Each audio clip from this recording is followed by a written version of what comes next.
السلام علیکم ورحمۃ اللہ وبرکاتہ۔ اکثر لوگ یہ کہتے ہیں کہ مولانا صاحب آپ ربیع الاول میں ساری چیزوں کو منع کرتے رہتے ہیں، پھر ہم ربیع الاول میں کریں کیا؟ ربیع الاول میں کرنے کے کام کیا ہیں؟ میں اپنی اس چھوٹی سی ویڈیو میں ربیع الاول میں کیا کرنا چاہیے وہ بتانے جا رہا ہوں۔ کیا نہیں کرنا چاہیے اس کو میں نے دوسری ویڈیوز کے اندر ڈسکرائب کر دیا ہے۔ کیا کرنا چاہیے؟ پہلا ربیع الاول میں کرنے کا کام یہ ہے کہ کم سے کم اس پورے مہینے میں آپ نیت اور ارادے کے ساتھ اللہ کے نبی صلی اللہ علیہ وسلم کی مبارک زندگی پر ایک کتاب پڑھ لیں۔ ایک کتاب میں میکزیمم 200 250 300 پیجز ہوتے ہیں، زیادہ بھی ہوتے ہیں، لیکن اتنی ہی صفحے کی سیرت کی کوئی کتاب ہے۔ مان لیے رحمت عالم ہے سید سلیمان ندوی رحمۃ اللہ علیہ کی، 150 صفحے چھوٹے چھوٹے اس کے اندر ہیں۔ آپ پورے مہینے میں اس کتاب کو ختم کر لیں تو آپ کو معلوم ہوگا کہ اللہ کے نبی صلی اللہ علیہ وسلم کی مبارک زندگی کیا تھی۔ نمبر 2، کرنے کا کام یہ ہے کہ آپ اس پورے مہینے میں یہ نیت کریں کہ ہم عملی طور سے اللہ کے نبی صلی اللہ علیہ وسلم کی مبارک زندگی اور ان کے جو طور طریقے تھے جن کو ہم سنتیں کہتے ہیں ان کو سیکھیں گے۔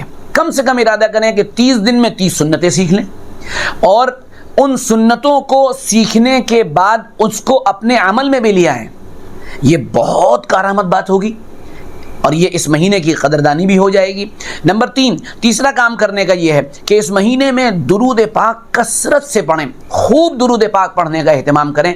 اس کا فائدہ یہ ہوگا کہ درود پاک ایک مرتبہ پڑھنا اللہ کی 10 رحمتوں کو متوجہ کرتا ہے، 10 نیکیاں مل جاتی ہیں، 10 درجات بلند ہو جاتے ہیں اور 10 گناہ معاف ہو جاتے ہیں۔ تو اگر آپ اس مہینے میں کثرت سے درود پاک پڑھیں گے تو آپ اللہ کے قریب بھی ہوں گے اور رحمتوں کے مستحق بھی ہو جائیں گے۔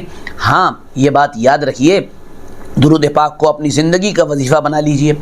چوتھا کام یہ ہے کہ اس مہینے میں علماء حق کے سنجیدہ جو بیانات ہوتے ہیں، جہاں پر ہلڑ ہنگامہ شور تماشے نہیں ہوتے ہیں، ان جگہوں پر آپ جائیے اور اللہ کے نبی صلی اللہ علیہ وسلم کی مبارک زندگی کے تعلق سے بہت سی باتیں سننے کے ساتھ آپ کو سیکھنے کو مل جائیں گی، وہ بھی سیکھیے۔ نمبر 5، آخری کام، اور آخری کام میں 3 کام کرنے ہیں۔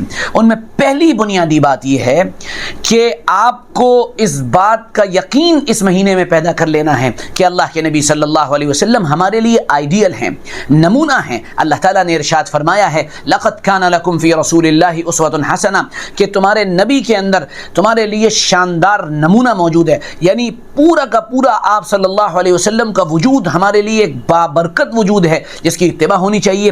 اسی کا نمبر 2 پوائنٹ یہ ہے کہ آپ صلی اللہ علیہ وسلم کو صرف ماننا نہیں ہے بلکہ تصدیق بھی کرنی ہے۔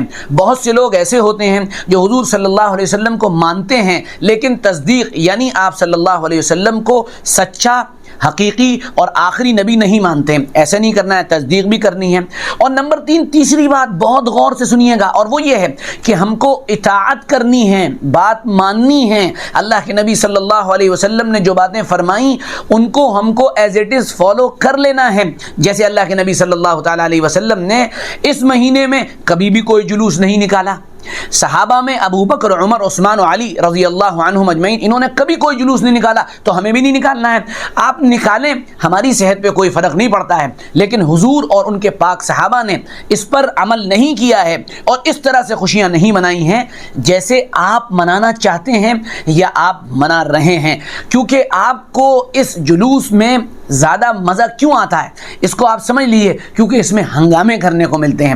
بہت سے لوگ یہ اور کہتے ہیں، مولانا صاحب اس جلوس کے نکلنے سے ایک فائدہ یہ ہوتا ہے کہ ہماری طاقت کا اظہار ہو جاتا ہے، تو طاقت کا اگر آپ نے اظہار کر لیا تو اس کے بعد کیا ہوگا؟ اس کے بعد کوئی نتیجہ، کوئی رزلٹ تو آنے والا نہیں ہے۔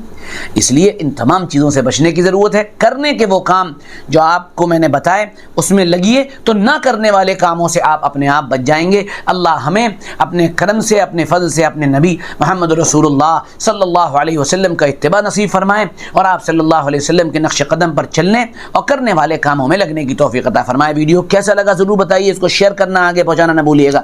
جزاکم اللہ، السلام علیکم ورحمۃ اللہ وبرکاتہ۔